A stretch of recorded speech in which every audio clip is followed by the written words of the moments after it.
Happy Sunday! Oh! Madulas. Today is the celebration of Winter Festival and at the same time, Luveriel. Winter Festival experience. Parang sa pelikulang napapanood ito eh. Kahapon ay pinagdiwang ito sa lugar namin, ang Winter Festival. At syempre, so what do you call that? Horseback riding? Hindi kami nagpahuli. Excited ang lahat. Ramdam mo talaga sa hangin pa lang ang saya at energy ng mga tao.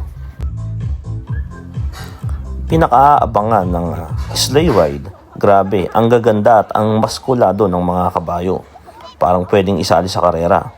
Habang umaandar ang sleigh ride, enjoy lang sa view ng paligid na puro puti, parang postcard.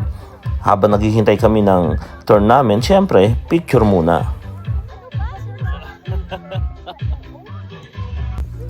At dahil nga winter, syempre, hindi mawawala ang ginaw. Pero ayos lang, may naka-ready na fireplace para magpainit. Ang sarap tumambay doon habang nakatingin sa mga taong masayang nag-e-enjoy sa paligid. Ang mga bata, naku, sila ang tunay na panalo. Takbo dito, takbo doon. May obstacle course pa nga eh. Kaya talagang ubos ang energy nila. Kita mo talaga yung pure joy sa mga mukha nila. What are you doing? At syempre, habang naghihintay, picture muna ako. Piling ko tuloy nasa summit ako para akong nakaakyat sa Mount Everest. Parang nag-mountaineering na rin ako sa gitna ng snow. May ice skating at snowmaking contest pa. Pero hindi na namin inabot at oo, na-miss din naman namin ang free hot dogs at hot chocolate. Kaya saan pa ang takbo namin? Syempre, sa best buddy naming si Tim Hortons. Mainit na kape habang nagyayelo ang paligid, solid.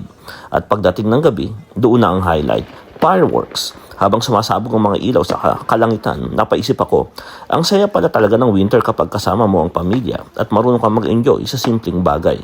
Ganito ang buhay dito sa Canada, malamig ang panahon pero kayang painitin ng masasayang ala-ala.